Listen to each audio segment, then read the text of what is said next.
En este episodio de Lo Inédito sobre los Evangelios Podcast, comentamos el Evangelio del tercer domingo de Pascua, los discípulos de Emaús y lecciones sobre el desaliento y la melancolía. En la sección Espiritualidad, cómo defenderse de la depresión y el desánimo en estos tiempos de aislamiento. En las noticias, crecen a nivel mundial pedidos e iniciativas para restaurar la recepción normal de los sacramentos. Todo esto y mucho más en este nuevo episodio de Lo Inédito sobre los Evangelios Podcast.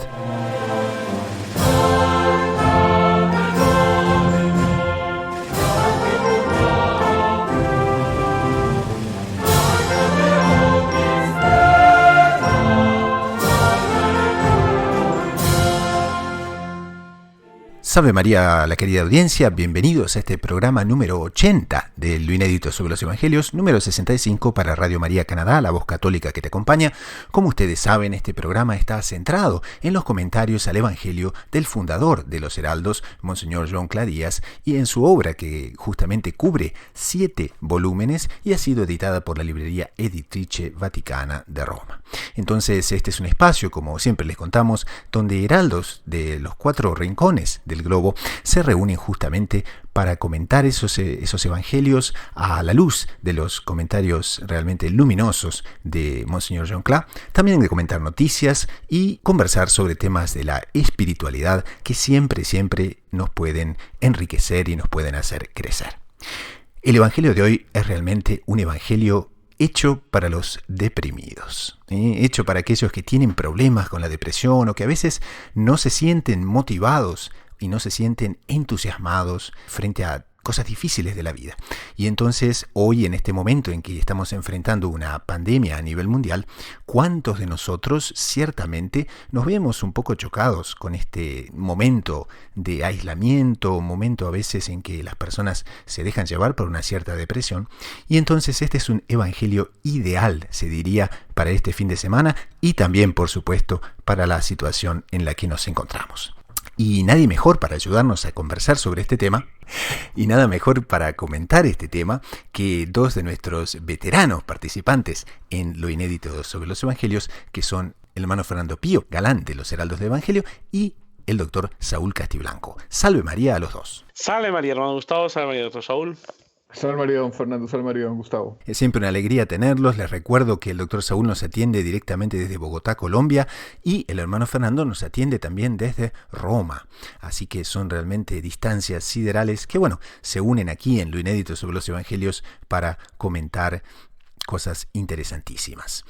Como ustedes saben, el hermano Fernando Pío Galán de los Heraldos del Evangelio es doctorado en Teología Espiritual por la Pontificia Universidad Santo Tomás de Aquino de Roma, el Angelicum, y es misionero en España y en Italia. Y el doctor Saúl Castiblanco es psicólogo, es editor de la agencia de noticias Gaudium Press, edición hispana, es bachiller en ciencias religiosas por la Pontificia Universidad Santo Tomás de Aquino de Roma y por la DOMUNI, Universidad Internacional de los Dominicanos, con sede en Toulouse, Francia. Entonces, esto puesto, pasamos al Evangelio del día 26 de abril del 2020, es el tercer domingo de Pascua y es el Evangelio según San Lucas, capítulo 24, versículos 13 al 35. Aquel mismo día, 2 de ellos iban caminando a una aldea llamada Emaús, distante de Jerusalén, unos 60 estadios. Iban conversando entre ellos de todo lo que había sucedido. Mientras conversaban y discutían, Jesús en persona se acercó y se puso a caminar con ellos. Pero sus ojos no eran capaces de reconocerlo. Él les dijo: ¿Qué conversación es esa que tenéis mientras vais de camino? Ellos se detuvieron con aire entristecido. Y uno de ellos, que se llamaba Cleofás, le respondió: ¿Eres tú el único forastero en Jerusalén que no sabe lo que ha pasado allí estos días? Él les dijo: ¿Qué? Ellos le contestaron: lo de Jesús el Nazareno, que fue un profeta poderoso en obras y palabras ante Dios y ante el pueblo, cómo lo entregaron los sumos sacerdotes y nuestros jefes para que lo condenaran a muerte y lo crucificaron.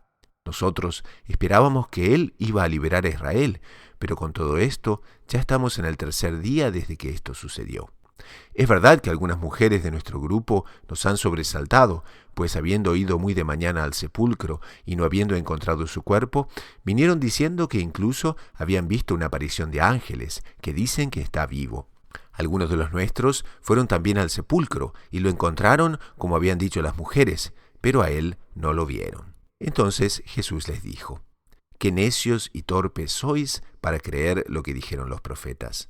¿No es necesario que el Mesías padeciera esto y entrara así en su gloria? Y comenzando por Moisés y siguiendo por todos los profetas, les explicó lo que se refería a él en todas las Escrituras. Llegaron cerca de la aldea donde iban, y él simuló que iba a seguir caminando. Pero ellos lo apremiaron diciendo: «Quédate con nosotros, porque atardece y el día va de caída». Y entró para quedarse con ellos. Sentado a la mesa con ellos, tomó el pan, pronunció la bendición, lo partió y se lo iba dando. A ellos se le abrieron los ojos y lo reconocieron. Pero él desapareció de su vista. Y se dijeron el uno al otro: ¿no ardía nuestro corazón mientras nos hablaba por el camino y nos explicaba las Escrituras? Y levantándose en aquel momento, se volvieron a Jerusalén, donde encontraron reunidos a los 11 con sus compañeros, que estaban diciendo: «Era verdad, ha resucitado el Señor y se ha aparecido a Simón». Y ellos contaron lo que les había pasado por el camino y cómo lo habían reconocido al partir el pan. Entonces nos encontramos con el evangelista San Lucas narrando un episodio de lo más interesante, porque vemos a dos discípulos que no ven soluciones, que están enteramente con la visión toldada, tapada, gris, en donde no encuentran una esperanza para nada, y se encuentran justamente recorriendo la distancia que va de 11 kilómetros, la distancia que va entre Jerusalén y Emaús. Como ustedes saben, Emaús hoy en día se debate y hay aparentemente dos lugares en la Tierra Santa que se atribuyen a este episodio del Evangelio. Uno es, por supuesto, unas ruinas arqueológicas de un monasterio bizantino, y también están las ruinas de Abu Ghosh, donde se encuentran los frescos más antiguos del tiempo de los cruzados y que se pueden ver todavía. Ahora, quería preguntarles a ustedes: ¿cómo ven estos dos apóstoles y por qué exactamente es que se encuentran en esta situación? Bueno, me parece un momento muy adecuado para recordar que la fe de los apóstoles, no de estos discípulos, no de todos los apóstoles, de las santas mujeres también, era una fe bastante imperfecta en nuestro Señor. No tenían todavía la plenitud no se habían dado cuenta realmente de lo que implicaba ser hijo de Dios. Lo tomaban más en un sentido mesiánico, más de acuerdo a los anteriores predicados de los profetas del Antiguo Testamento. Entonces, a pesar de que nuestro Señor había sido explícito en decir que resucitaría, no lo entendían de la misma manera. Entonces, claro, estos discípulos son parte del ambiente de pesimismo, seamos claros, de los apóstoles. Los apóstoles estaban encerrados cuando nuestro Señor se aparece a ellos, por miedo a los judíos, por miedo a las autoridades, por miedo que les pasara lo mismo.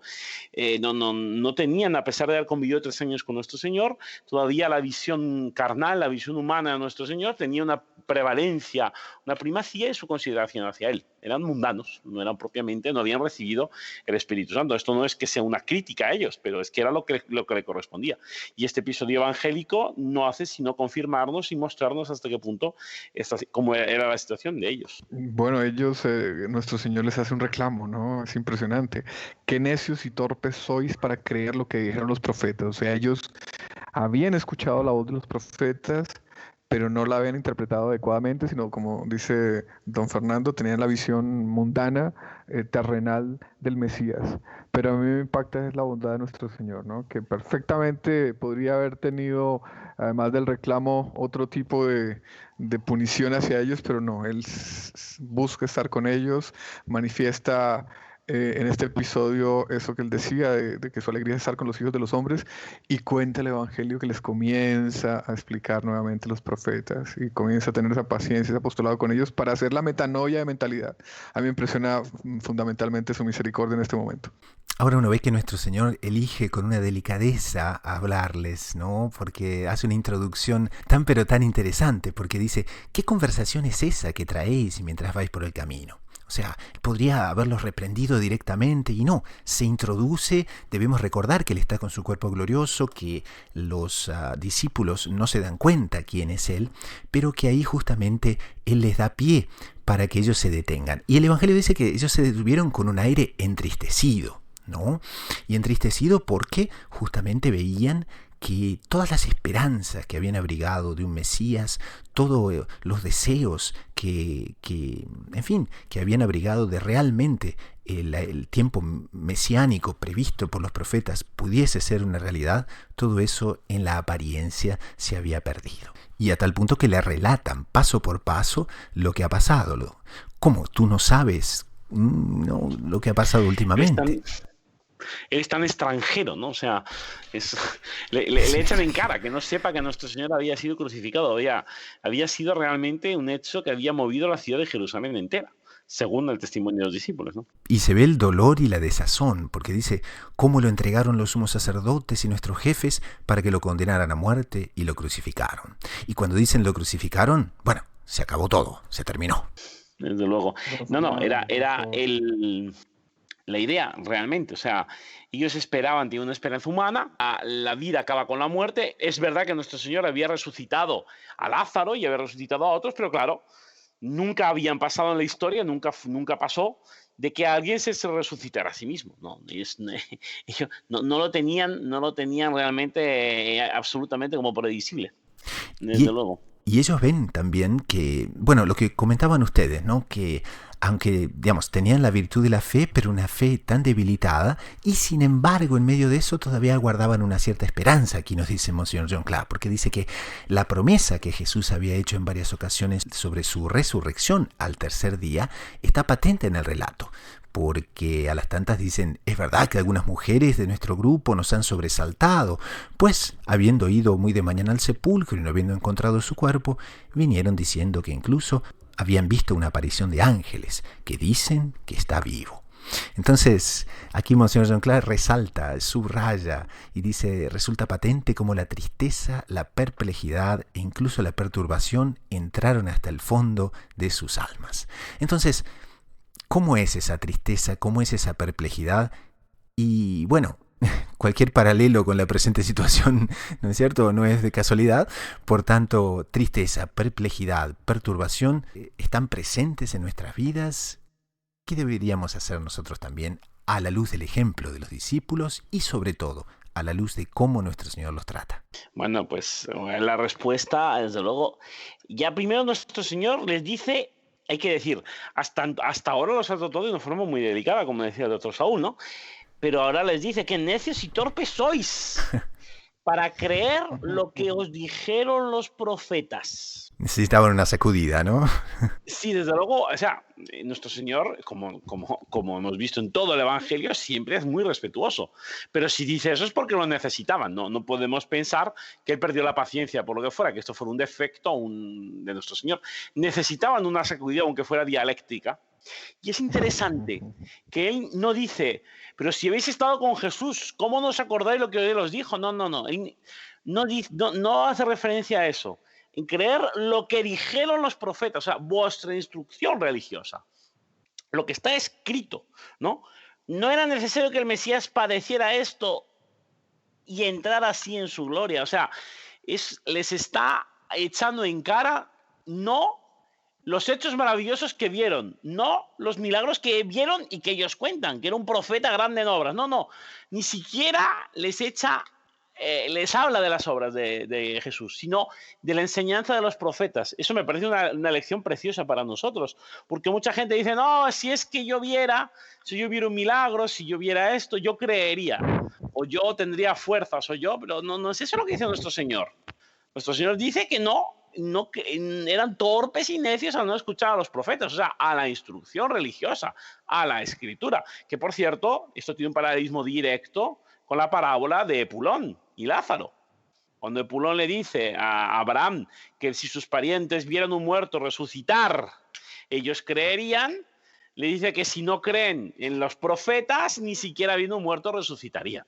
O sea, es una vinculación clarísima con esta parábola, este trecho del Evangelio. Me parece también que si nuestro Señor hace el reclamo es por un reclamo justo. Entonces ellos escuchaban la voz de los profetas y ciertamente había una acción de la gracia para que ellos la interpretaran bien. Entonces ellos rechazaron la acción de la gracia. ¿Y por qué la rechazaron?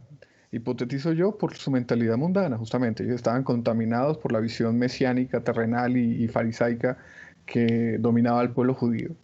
Y justamente esa es la razón de la baixa. ¿Por qué? Porque si ellos hubieran entendido de la baixa, la depresión, porque si ellos hubieran entendido las profecías en su sentido verdadero, su sentido divino, estarían con una fe no débil, como lo apuntaba don Gustavo, sino una fe completamente viva, como la que evidenciamos después de Pentecostés, ¿cierto?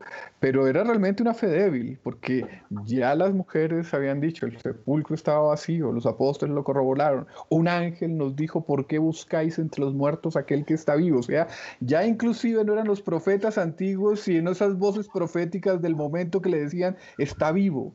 Y a pesar de eso, no tenían una fe enteramente viva.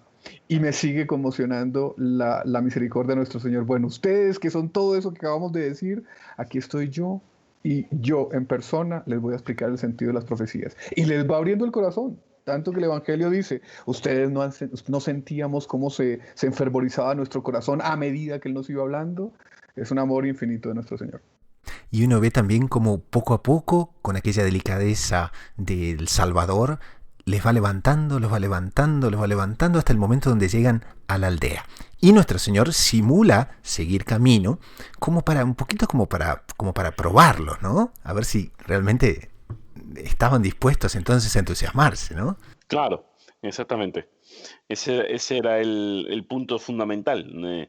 ¿Hasta qué punto ellos realmente estaban entendiendo lo que él decía? Pero aquí es interesante, yo quiero hacer ver, simular, que hacía nuestro Señor, no era para él saber si ellos estaban realmente deseando, sino para obligarles a tomar a ellos un protagonismo, una acción. Interesante, claro. Para no quedarse en la línea pasiva. Hasta entonces todo este camino ha sido él que ha preguntado. Luego ha sido él que ha enseñado. Ellos, hay que decir que sí que hacen apostolado con nuestro Señor, diciendo que nuestro Señor había sido un profeta grande en obras. Pero hasta entonces la actitud había sido, la iniciativa ha sido de nuestro Señor en todo momento. Entonces él toma la iniciativa, bueno, pues me voy. Yo ya he acabado mi percurso, os he explicado lo que tenía que explicar y ahora me voy. Entonces ahora os toca a vosotros.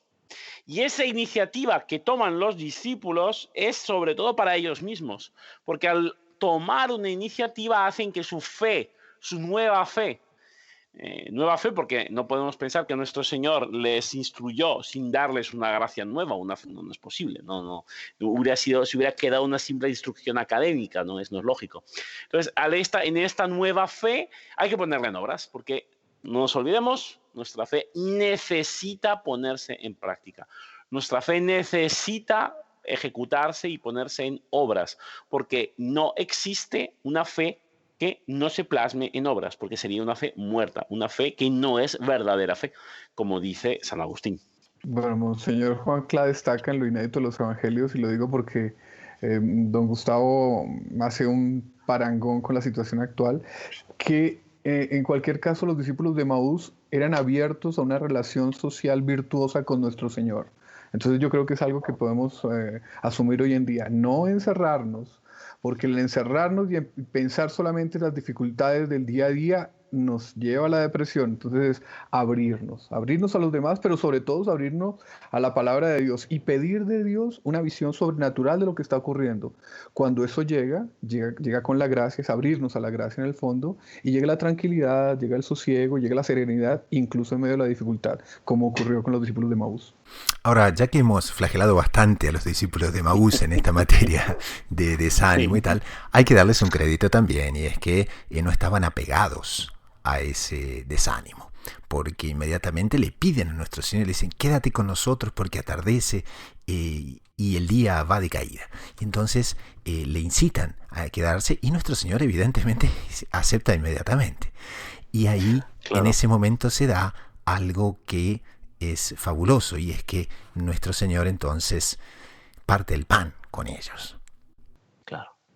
Esto es una cosa tremenda, porque a pesar de que, como dice el profesor Juan Cla, no está claro si realmente fue una Eucaristía o no, o sea, si se operó la transustanciación cuando Él les dio el pan, no está claro, hay una serie de discusiones teológicas sobre el punto. Lo que es indiscutible es que ellos cenaron con nuestro Señor. O sea, eso de ahí es una cosa que no se puede discutir. Eso sí que es realmente, que es la primera cena de nuestro Señor resucitado, también lo sabemos, también tenemos certeza, y que fue ocasión de una gracia especial que Y hizo uno que no se les sabe abriera los cuál ojos. gracia es mayor, ¿no, Fernando? Si comulgar a nuestro Señor o cenar con Él, diría uno. No, pues no, yo ahí no. Hay que decir que a pesar de que podamos tener envidia de los apóstoles, discípulos, como si realmente, poniendo el caso, aceptando la hipótesis de que no hubiera habido comunión, o sea, que ese pan que partió con ellos era pan y no era su cuerpo, aceptando esta hipótesis, nosotros cuando comulgamos en las debidas condiciones, recibimos dentro de nosotros a Jesús. Los discípulos estaban con él, pero estaba fuera. No lo tenían dentro de sí mismos. En realidad, no estaban dentro de Cristo, porque nos tenemos que tener en cuenta que cuando comulgamos no es que nosotros seamos más grandes y Cristo más pequeño. Somos nosotros que entramos realmente en él, ¿no?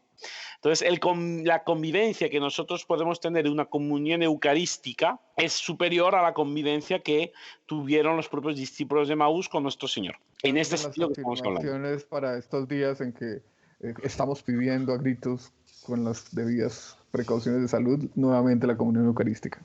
Por supuesto, por supuesto. Y entonces no sería una punta del ovillo, por así decir, de decir, bueno, cuando estemos en esa situación, busquemos a nuestro Señor, ¿no? Es que este es el asunto, justamente que todo este episodio se puede resumir en, es muy posible que estemos con nuestro Señor y no nos estemos dando cuenta que estemos con Él. No es muy posible, es así, porque nuestro Señor, una vez resucitado, ya no nos abandona, porque por mucho que ascendió a los cielos, no deja de estar con nosotros, que Él prometió que cuando uno más, como los discípulos de Maús, 2, se reúnan en mi nombre, yo estaré en medio de ellos, lo cual no significa que cuando no haya dos, no vaya a estar. O sea, que si no hay dos cristianos, nuestro Señor como que no hace caso a las oraciones. Eso no está diciendo. Asegura estar cuando haya dos o más reunidos, pero también está presente y también nos acompaña cuando estemos solos, máxime en situaciones que la soledad no depende de nosotros, que ha sido impuesta por las distintas circunstancias vitales.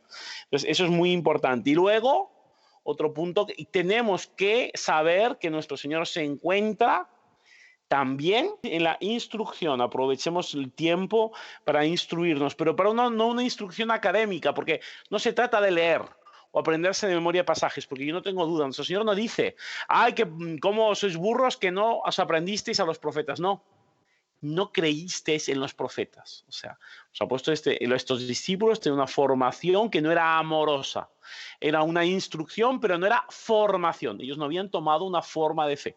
Nuestro Señor se lo vuelve a explicar, pero también les concede la gracia para realmente ahí sí entender en un sentido más profundo. Un entendimiento que no se limita a la pura razón, sino que hace que esta razón crezca con la fe.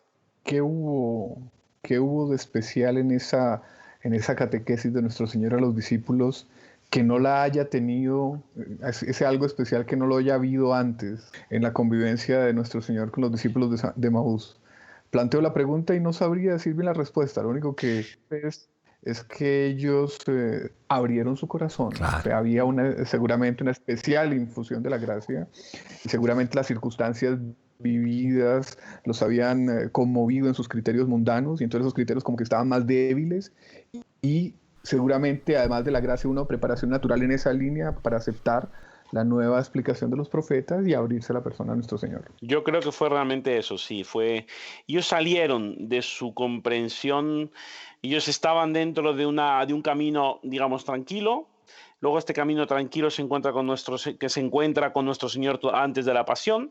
Por lo tanto, encajan su preconcepto de Mesías con lo que ellos veían humano de nuestro Señor, el Domingo de Ramos, exactamente. Ahora, claro, ese castillo tan bonito que había montado, con la muerte, con la pasión y muerte de nuestro Señor, claro, se les derrumbó. Y hacía falta que se derrumbara para ahí realmente poder entender, eliminar la idea antigua de nuestro Señor y aceptar la nueva. Algo de eso estará ocurriendo con las circunstancias actuales. Yo creo que para muchas almas, sí, don Gustavo, don Fernando. Sí, puede ser la ocasión para tener una revisión de su vida de fe y de su unión con nuestro Señor, con la Virgen, con la Iglesia. También deberíamos contemplar un poco el tiempo en que esta pandemia ocurre, porque es prácticamente a mediados de la Cuaresma, pasa durante toda la Semana Santa, continúa ahora en el periodo de la Pascua, y se podría decir que nosotros vamos acompañando, ¿no? Paralelamente se podría decir ese proceso que también se dio con los apóstoles. Ahora, quería llamarles un poco la atención sobre los efectos inmediatos que, claro, reconocen a nuestro Señor. Cuando parte el pan, Él desaparece de su vista porque, claro, está con el cuerpo glorioso, y ahí se da una cosa interesantísima, ¿no? Que ya se podría decir que los discípulos están curados de la depresión, porque dice, ¿no ardía nuestro corazón mientras nos hablaba por el camino y nos explicaba las Escrituras? Y levantándose en aquel momento, por favor, han caminado ya 11 kilómetros, ¿no? Deciden inmediatamente caminar de vuelta otras 2 horas para encontrarse y comentar. Se acabó la depresión, tal cual. De noche, ojo, de noche. Y esto es la noche. Tierra Santa, no es un paseíto por la Es un peatonal. prepentecostés. Ellos recibieron un prepentecostés, Sí. podríamos decir. Claro, hay que pensar que lo reciben ellos, pero también lo recibieron los apóstoles. Porque no nos olvidemos que todo el asunto, cuando son 2 que han visto a nuestro Señor resucitado, no es uno solo. Entonces eso tiene un testimonio incluso legal. O sea, es un apostolado también de nuestro Señor, no solo con nuestros 2 discípulos, sino con todos los apóstoles. O sea, la resurrección no solo la ha visto fulana, o sea, María Magdalena, que nos lo ha dicho, no. Luego también se ha aparecido a Simón, por cierto, una aparición que no aparece reflejada en los evangelios, sino solamente en este trecho. Los apóstoles, cuando lo dicen los discípulos, dicen, es cierto, entonces que se le apareció a Simón. ¿Cuándo se le apareció a Simón? Los evangelios no lo dicen. Así que es interesante. Es muy posible que haya habido otras apariciones, como muchos teólogos hipotetizan.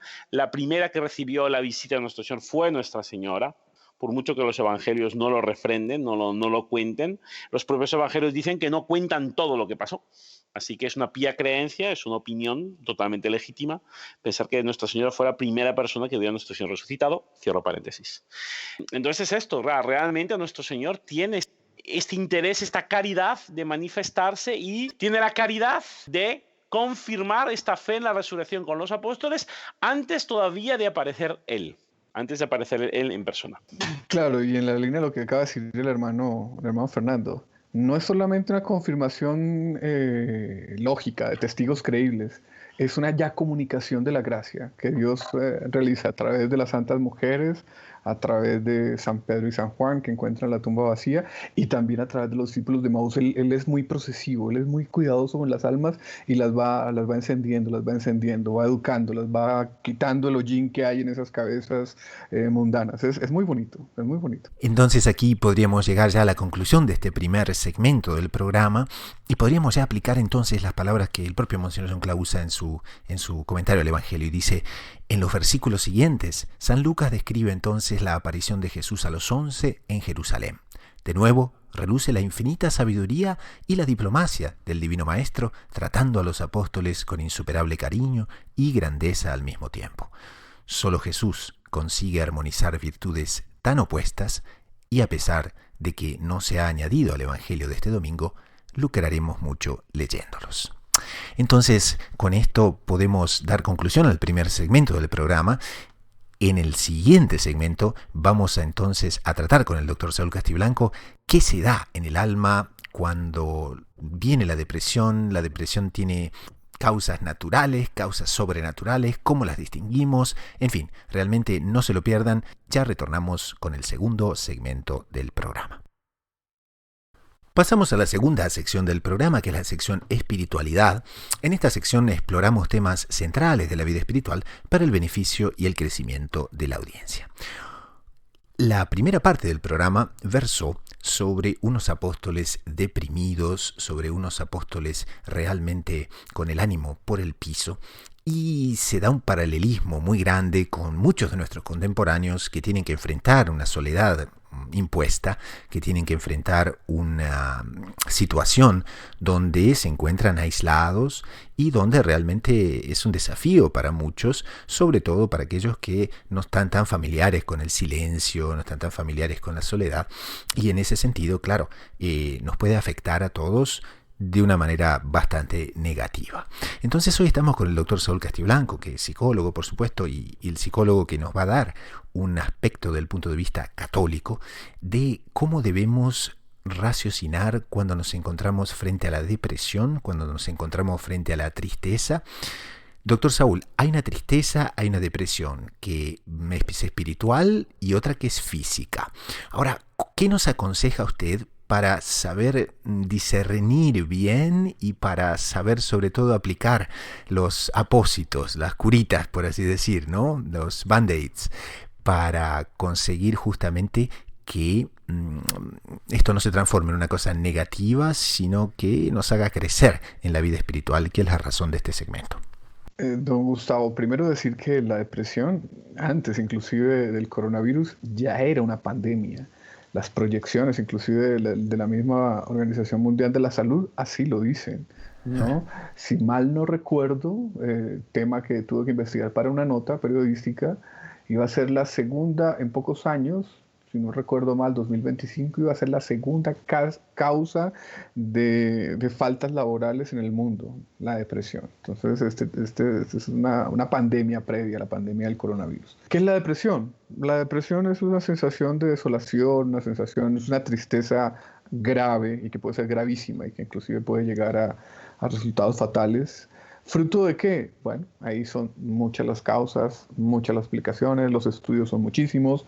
Recuerdo, por ejemplo, en este momento las terapias que más o menos son estándares, ¿no? Entonces, la persona deprimida tiene que hacerse horario, la persona deprimida tiene que obligarse a tener ciertas actividades y también ciertas actividades sociales. La persona deprimida tiene que fortalecer su apoyo social, es decir, su relación con sus padres, con su familia, con sus amigos. La persona deprimida tiene que hacer una cierta reconstrucción cognitiva. Normalmente detrás de esa sensación, por no decir siempre, detrás de esa sensación de tristeza, de esa sensación de abandono, hay ideas, sean conscientes o subconscientes, que están alimentando ese sentimiento, como que no sirvo para nada, soy un fracaso como padre, soy un fracaso como madre, soy un fracaso en mi trabajo. Entonces él tiene que ubicar ese tipo de ideas y mostrar. Normalmente ese tipo de ideas son generalizadas, es decir, son demasiado generales, más bien, y cuando usted las va a tomar en la mano y a comprimir, se muestran que no son tan reales, que son más bien disfuncionales, como se llama en psicología.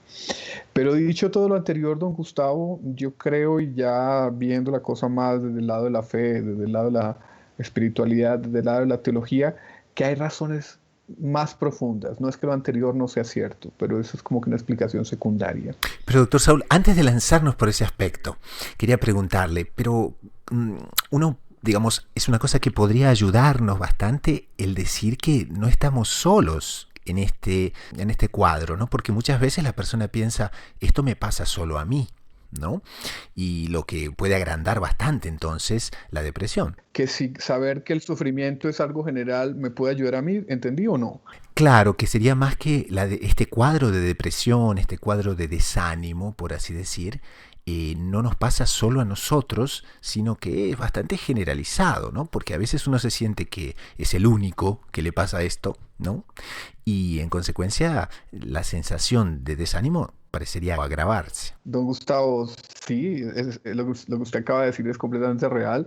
Sufrimos absolutamente todos los seres humanos, hasta Nuestra Señora sufrió sin pecado original, pero mi experiencia en terapia es que usted le dice eso al paciente, consuelo de muchos, consuelo de tontos, ¿no? Entonces, sufrimiento de muchos, consuelo de tontos.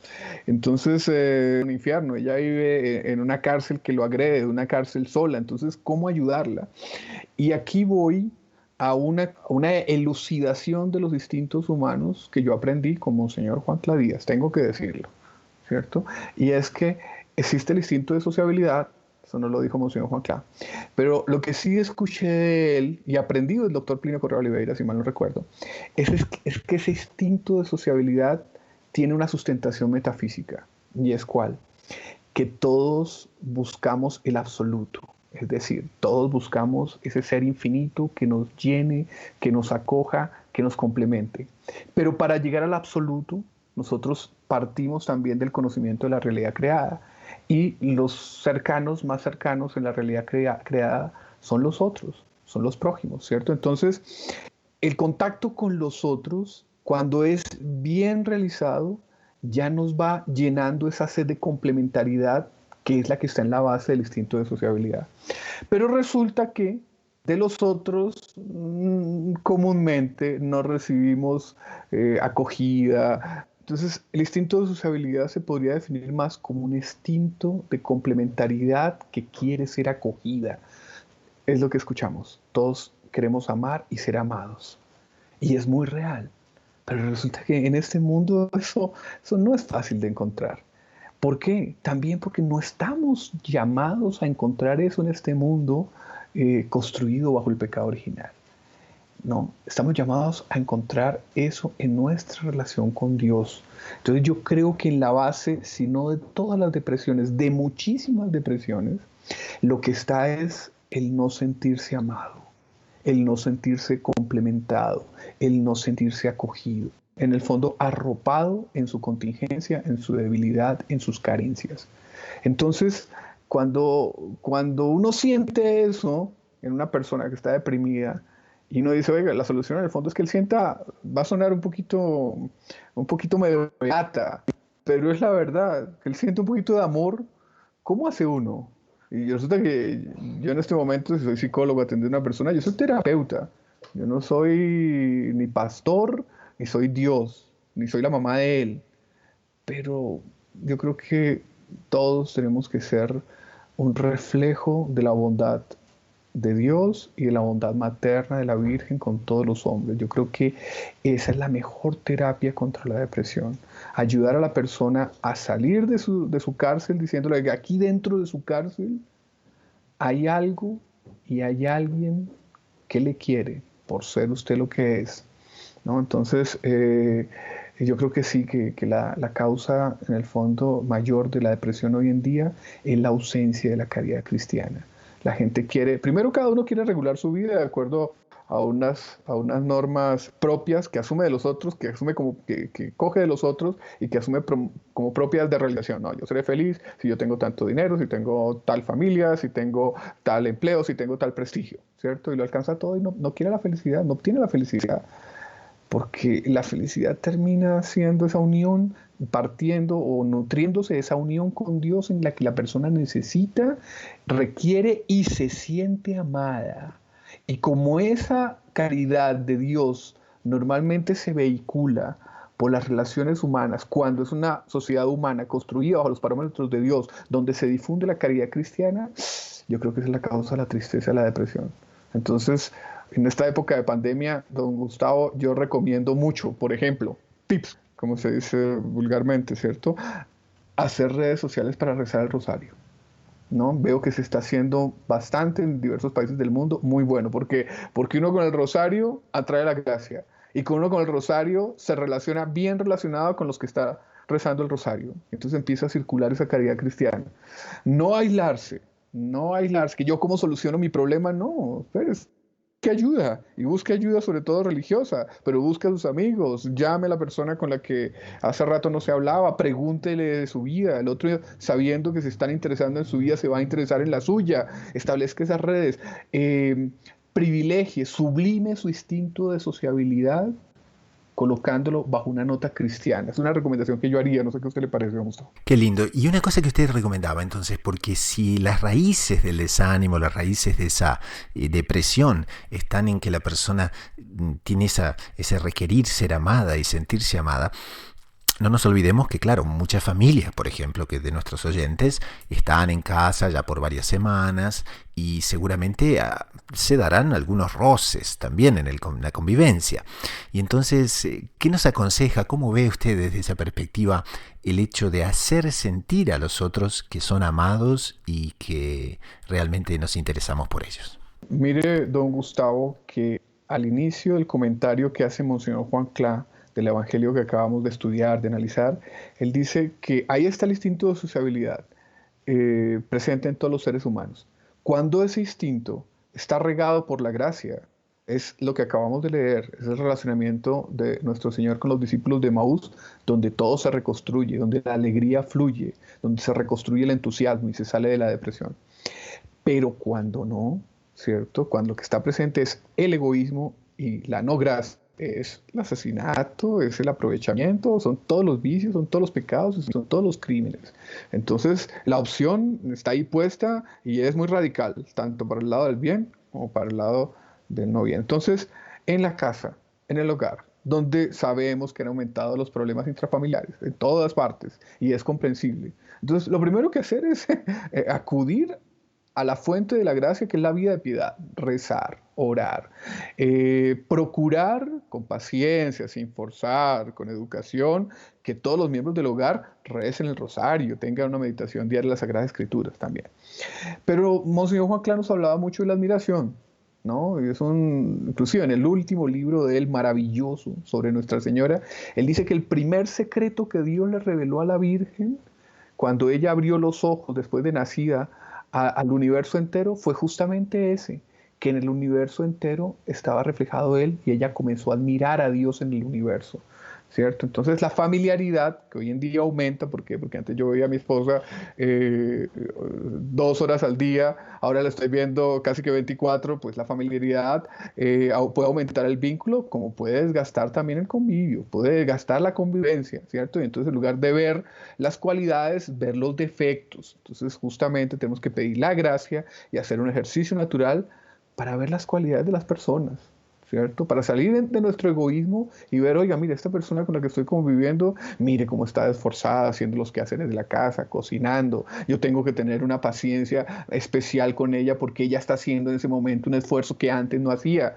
y viceversa. Cuando la gracia y la admiración mutua permean el convivio familiar, eso ayuda mucho y es necesario. Sin eso es complicado, es difícil. Y el demonio trabaja, porque el demonio también existe, no existe solo Dios, lamentablemente existe Satanás. ¿Trabaja cómo? Yo creo que muy particularmente diciendo, si ese tipo, si esa mujer, qué cosa tan fea, ¿usted qué se casó con eso? Resulta que la señora no tiene tiempo de arreglarse porque tiene que lavar los trastos, ¿cierto? Y entonces usted le ve las arrugas que no le veía antes. Bueno, Y viceversa. luchar para... Y viceversa, ¿cierto? Y viceversa. Yo ayer estaba en Gustavo comprando abarrotes, comprando comestibles, y todos eran hombres los que estaban comprando. Entonces yo les dije, mire, todos son hombres, díganle eso a las mujeres. En momentos de dificultad, los hombres sacan el pecho para que los valores más, ¿no? Tenemos que tener una red mutua de admiración bañada por la gracia para llevar adelante estos momentos de dificultad. Hay un aspecto sobre el desánimo que tiende a extenderse no tanto ya como un estado de ánimo, sino hacia el campo espiritual. Y muchos teólogos, muchos santos nos alertan contra el desánimo porque ellos dicen que el desánimo es una tentación, sobre todo cuando viene del punto de vista espiritual, que ataca a todas las virtudes, porque cuando tenemos desánimo no conseguimos rezar, cuando tenemos desánimo no conseguimos practicar los mandamientos, cuando tenemos desánimo la fe, la esperanza, la caridad se tornan dificultosas, son las 3 virtudes principales.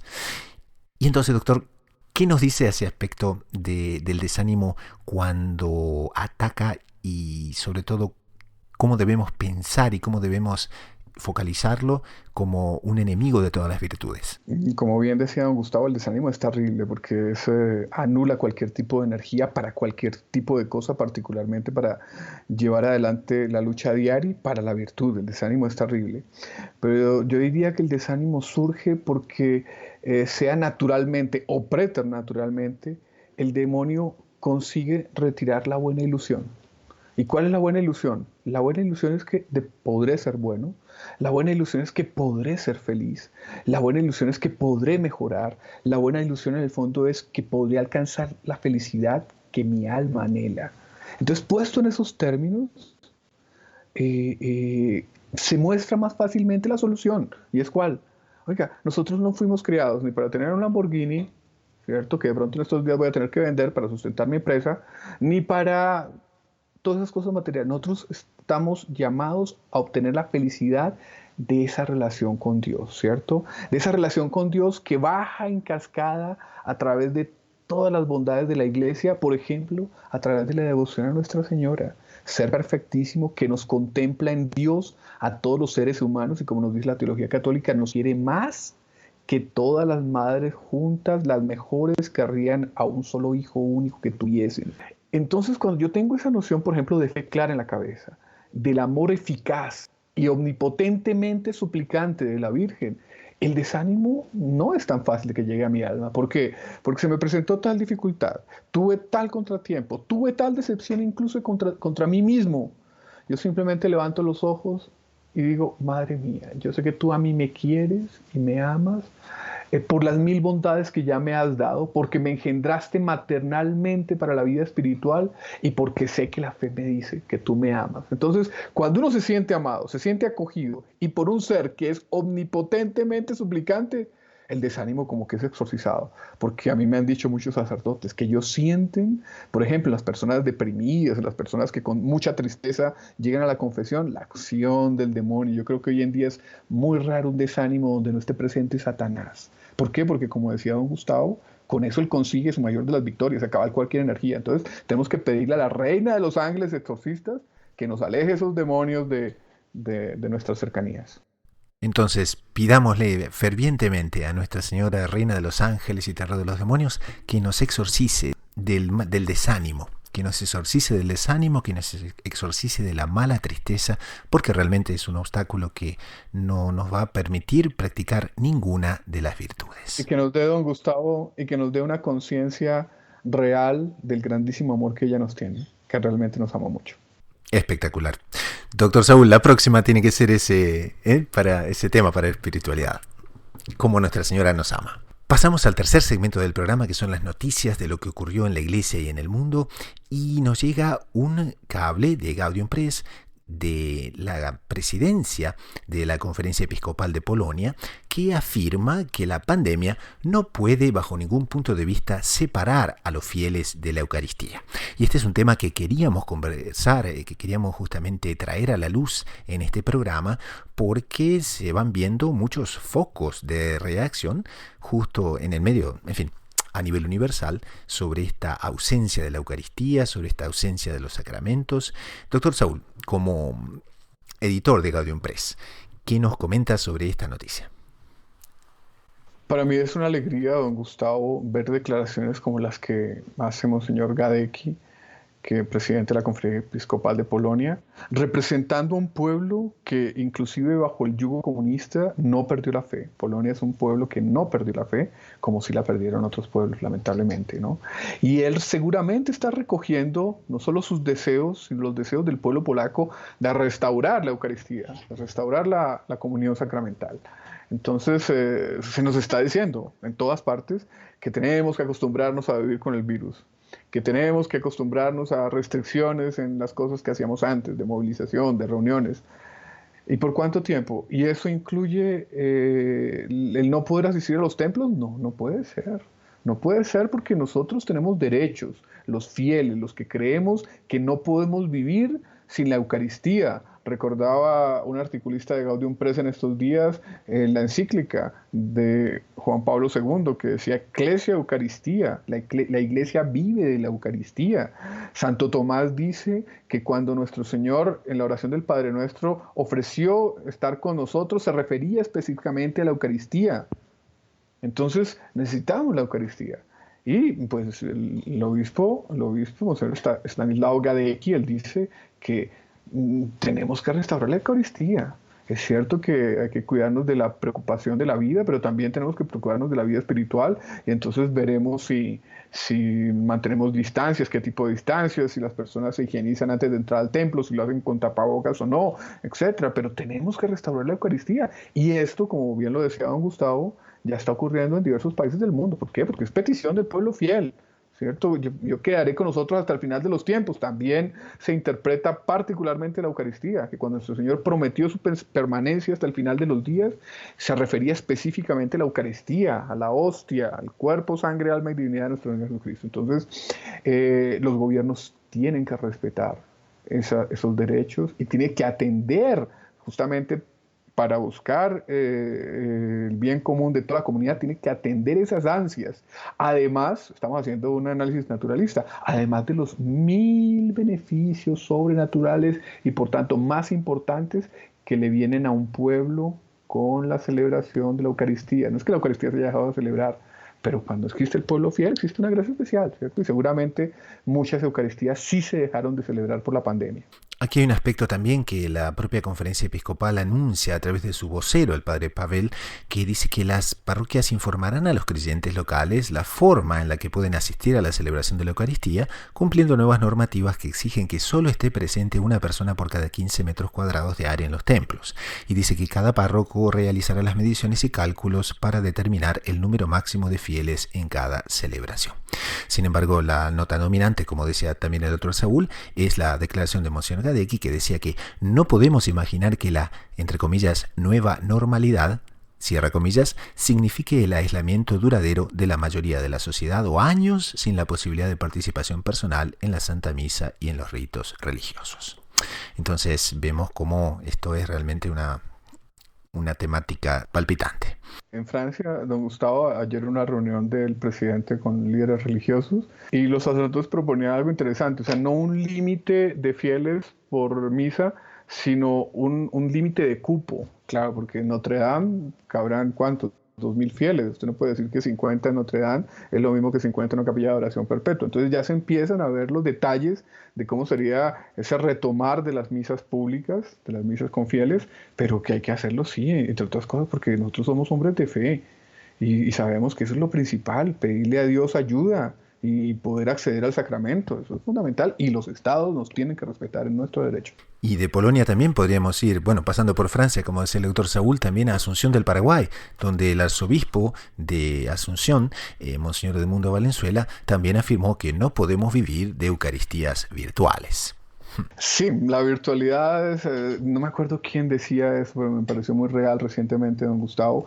Por ejemplo, nosotros dos estamos conversando en este momento por internet, ¿cierto? Y buscamos hacer que los oyentes participen de nuestra conversación. O sea, no somos solo nosotros dos. Invitamos a esta conversación a nuestro Señor Jesucristo y queremos hacer partícipes de estas gracias a todos nuestros oyentes.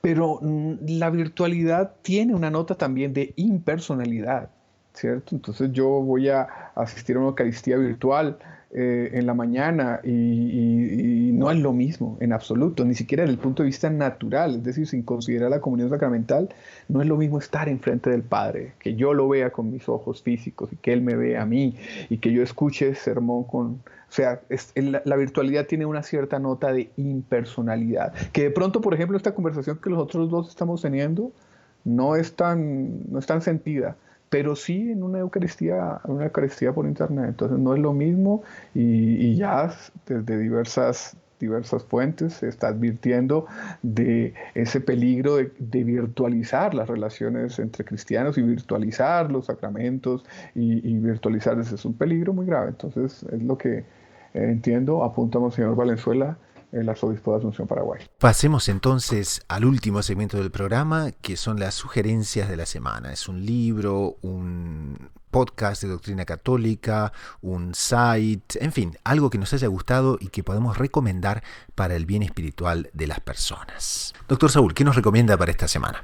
Recomendaría a nuestros queridos escuchas, hablando de desánimo, hablando de depresión, el libro La Confianza, porque justamente es un libro que nos muestra que debemos entregarnos a Dios nuestro Señor, que Él nos ha dado constantes muestras de que nos ama, de que nos quiere auxiliar, de que nos quiere ayudar, y el único obstáculo es que nosotros no somos misericordiosos. Y el libro de la confianza del Padre Tomás de San Juan es un refrescarnos, porque no es un enseñarnos, es un refrescarnos las razones por las cuales nos debemos abrir a la confianza de Dios. Entonces yo lo recomiendo, el libro de la confianza. Entonces, para quienes quieran bajar el libro de la confianza, pueden hacerlo desde nuestro site, loineditomultimedia.com. En la sección tienda lo pueden encontrar, o también en Amazon, en Kindle y en todos los lugares donde se encuentran libros online. Y a quien les habla le gustaría recomendar un site sobre la Tierra Santa llamado seatheholyland.net, pero que también está disponible en español. Y de entre todos los sitios de la Tierra Santa podemos visitar Emaús y podemos encontrar bastante información al respecto de justamente este lugar del cual tratamos hoy en el Evangelio. Entonces colocamos también el link en las notas del programa. Y con esto, en nombre del equipo de producción y de quien les habla, el hermano Gustavo de los Heraldos, nos despedimos hasta dentro de una semana. Así que a rezar mucho, a perseverar con confianza, con los ojos en la Eucaristía y en María Santísima, a la búsqueda incansable de descubrir siempre más lo inédito sobre los Evangelios.